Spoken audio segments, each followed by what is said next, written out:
Bom dia, né? Hoje nós vamos trabalhar, né, o conteúdo da industrialização brasileira.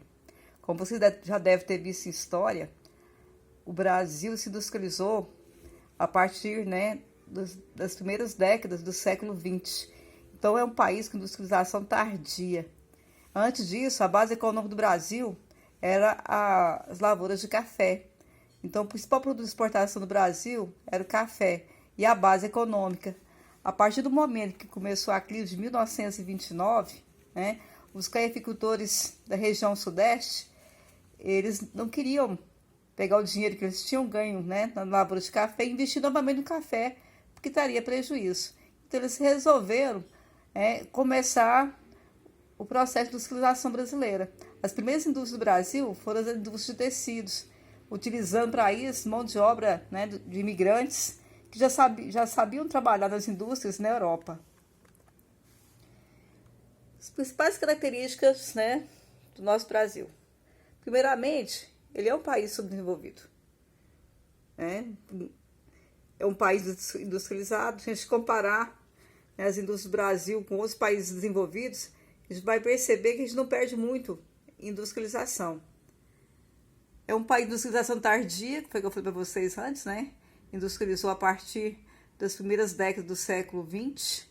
É um país rico, mas ao mesmo tempo é um país que depende, né, da economia de outros países, da tecnologia de outros países, infelizmente.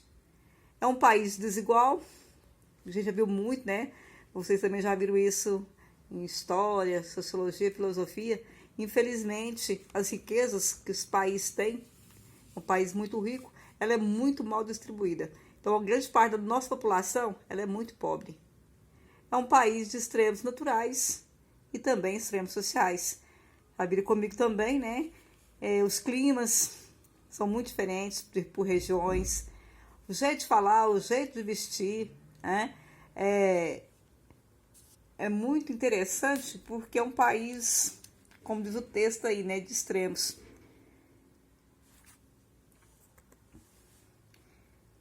Esses dois presidentes da República aqui, né, Getúlio Vargas e Juscelino Kubitschek, foram responsáveis por dar início à industrialização brasileira. Primeiramente, o Getúlio Vargas, né, ele criou, né, as grandes estatais brasileiras, que eram indústrias de base. O que é isso? Né? São indústrias que industrializam produtos que servem para outras empresas e outras indústrias, né, produzir seus produtos. O que o governo Getúlio Vargas queria? Acabar com o coronelismo. Não sei se vocês lembram aí, né? O coronelismo é muito conhecido nosso. Até 1930, Catalão viveu essa época do coronelismo, né? Com o coronel Sampaio, o coronel José Maria Aires. Então, o poder estava na mão deles, né? Da velha república. Aí o governo de Getúlio Vargas fez algumas mudanças importantes, né? Que marcaram a história do nosso país. Primeiramente, o voto passou a ser secreto. Não tinha mais o voto de cabresto. Pela primeira vez, as mulheres, né, adquiriram o direito de votar, de eleger seus representantes. As eleições passaram a ser diretas. O mandato do presidente passou a ser de 4 anos. Começou os direitos trabalhistas. Quais direitos seriam esses, né? 13º, abono de férias, fundo de garantia, salário mínimo, que antes no Brasil também não tinha. Limite de 8 horas de jornada de trabalho, férias anuais remuneradas, outro direito trabalhista adquirido, indenização por demissão sem justa causa e proteção das riquezas naturais do país. Como que essa proteção das riquezas naturais? Com as estatais. Então, nosso país ele industrializou com substituição de importação. O que significa isso? Ele passou a produzir, a indústria, né, passou a produzir o que era consumido internamente no nosso país. Um exemplo disso aí, né, criação do governo Getúlio Vargas foi a Siderúrgica Nacional, a Vale do Rio Doce, né, e a Petrobras. Todas indústrias de base, explorando os recursos naturais do país nas mãos, né, do governo federal, controlando essa exploração. Infelizmente, isso aí foi até o governo Fernando Henrique Cardoso, né? A partir do governo Fernando Henrique Cardoso, começou o processo de privatização, né, das empresas estatais brasileiras. Para vocês terem ideia, a Vale foi vendida no governo Fernando Henrique Cardoso, foi privatizada, né? E hoje ela é a terceira indústria mais rentável do mundo e explora o quê, né? Ela explora o aço e tem uma das maiores reservas de ouro do mundo na mão dela. E, infelizmente, né, foi vendida, não pertence mais ao governo brasileiro. O governo JK, o que ele vai influenciar na industrialização brasileira? Ele vai abrir, né, a economia brasileira para as transnacionais. E ele prometeu na eleição, né, a realização de 50 anos de progresso em apenas 5 anos de governo. Outro ponto importante, né, que vai marcar o governo de Juscelino Kubitschek foi a construção de Brasília na região central do Brasil. E depois da construção, né, a criação das BRs ligando as regiões brasileiras, como a Belém-Brasília, a BR-050. O que ele fez com isso? Ele integrou os espaços nacionais. As regiões não são mais isoladas, são integradas. Esse é um ponto importante do governo de Juscelino Kubitschek. Então, a construção de Brasília, né, para um incentivo para desenvolver o Brasil Central e interligar as regiões.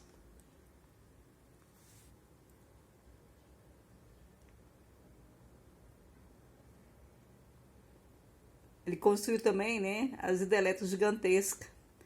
E outra coisa que o Juscelino Kubitschek fez, né, as indústrias automobilísticas vieram para o país. Mas, em compensação, ele fez um acordo, né, que a maior parte do transporte de mercadorias do Brasil seria para rodovia, que é o transporte mais caro. Tem uns lados bons, sempre tem um lado ruim também, né? As multinacionais, né, que vieram para o Brasil no governo do Juscelino Kubitschek.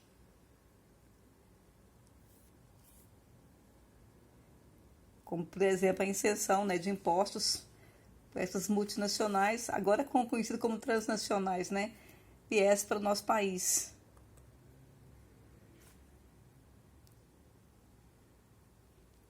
Depois vem a ditadura militar, né, infelizmente, com a Guerra Fria, né, os Estados Unidos, com medo de perder o poder sobre os países da América Latina, incluindo aí o Brasil, o Chile e a Argentina, que tinha ganhado, né, governos populistas mais voltados para atender o interesse do povo, ele ajudou a implantar, né, a ditadura militar, que vai de 64 a 1985.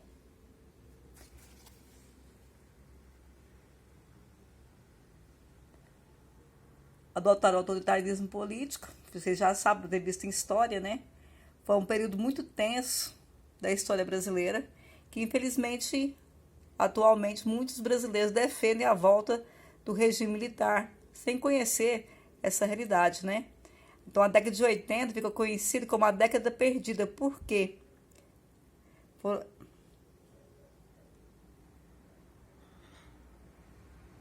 A modernização da economia, né, aprofundou as dívidas externas, responsável pelo milagre econômico da década de 70. Aí, quando o Brasil apresentou as taxas de crescimento econômico acima de 10% ao ano, mas logo percebeu que isso era uma ilusão, né? Aí vem a década perdida. A dívida externa brasileira, para vocês terem ideia, ela dobrou de tamanho no governo dos militares, porque pegavam dinheiro emprestado, né, mas não prestavam conta do que fazia. E se o povo questionasse, você já sabe o que aconteceria, né? Infelizmente. Aí coloquei para vocês, né, um depoimento de que foi um pouquinho da ditadura militar, né? Inês usou essa estratégia, levada para um ponto falso. Pulou na frente de um caminhão para ser morta, sem entregar nenhum companheiro, mas sobreviveu. Foi levada de volta para a casa da morte e era torturada seguidamente. Ficava encapuzada. O médico presenciava tudo. E quando parecia que ela morreria, o médico a examinava e dizia: podem continuar. Ou mandava parar para que ela sobrevivesse até outra sessão de tortura. Foi solta para agir como agente infiltrado da esquerda, mas não fez isso. voltou para a clandestinidade, até ser presa de novo. Só foi libertada anos depois. Nos anos de 1980, cheia de sequela das torturas, foi aconselhada a procurar um psicanalista. Deram-lhe o telefone de um psiquiatra. Ela ligou e reconheceu a voz do médico que examinava enquanto estava encapuzada, na casa da morte, mandando parar de seguir com as torturas. Corajosamente denunciou o sujeito e conseguiu que o Conselho Regional de Medicina cassasse seu diploma. Nunca conheci, mas sempre admirei muito. Admirei outros, muitos outros também. Aí vem o governo, né? Neoliberalista brasileiro. Começando aí com o Fernando Henrique de Mello, né? Consolida a desculpa, né? Fernando Collor de Mello, primeiramente aqui, começa com a privatização, que é consolidado com o Fernando Henrique Cardoso, né? E que volta novamente, né, ao poder, né? Com o que ficou no lugar da Dilma, infelizmente, né? O Temer recomeçou o processo de privatização. Vou dar um exemplo para vocês entenderem isso daí. A Vale, a antiga Goiás Fértil, depois foi vendida para Fosfértil, Ultrafértil, depois virou Vale. O governo do PT percebeu o seguinte, que o governo tinha perdido o controle sobre as indústrias de produção, né, de insumos agrícolas. E como o Brasil, boa parte da economia dele depende da produção agrícola, é inadmissível o governo perder esse controle. O que o governo do PT fez? Ele foi comprando a ação da Vale, até ter um certo poder de decisão dentro da Vale.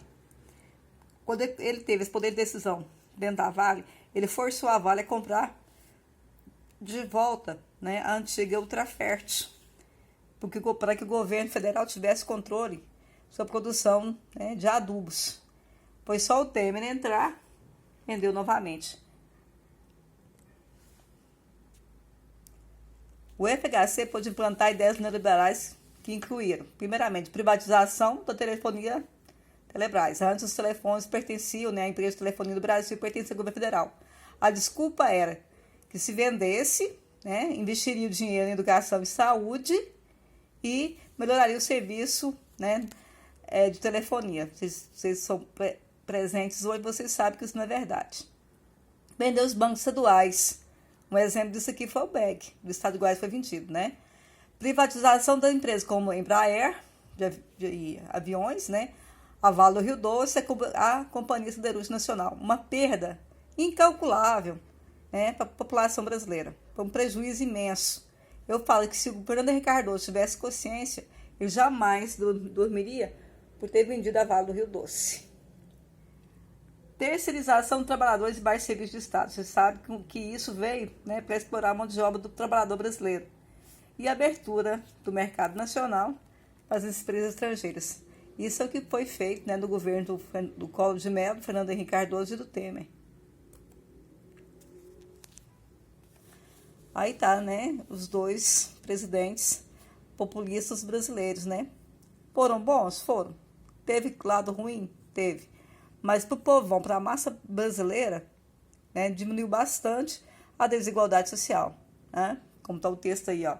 O Brasil, marcado por ser um país mais desigual do continente, mais desigual do mundo, vive pela primeira vez uma intensidade de extensão atuais profundos processos de combate à pobreza, à miséria e à desigualdade, que já lograram, transformar de maneira significativa a estrutura social do país, promovendo formas maciças de ascensão econômica e social, com o aceno de direitos fundamentais de dezenas de milhões de brasileiros.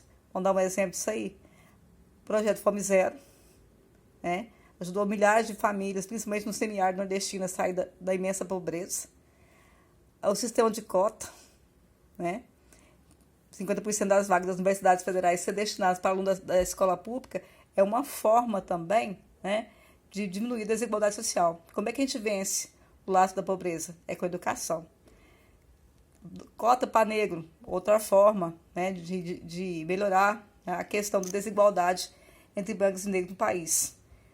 Dá uma chance, né, do negro conseguir a ascensão social, que foi historicamente, né, tomado dele. Lembrando, né, que foram 200 anos de escravidão negra no Brasil. Uma vergonha, né, com a nossa história. No entanto, esses governos recebem uma pesada herança de um passado recente de enormes retrocessos de todo tipo. O Brasil, assim como a América Latina, passou pela crise da dívida, que encerrou o mais longo ciclo do crescimento econômico da nossa história, iniciado nos anos 1930, com a reação da crise de 1929. Sofreu os efeitos da ditadura militar de mais de 2 décadas, que quebrou a capacidade de resistência do movimento popular, preparando as condições para um outro fenômeno regressivo, os governos neoliberais, de mais de 1 década. Collor, FHC e Temer completaram esse processo regressivo do ponto de vista econômico, social e ideológico. Agora vamos para os debates, né? Vamos ver o que vocês guardaram desse conteúdo.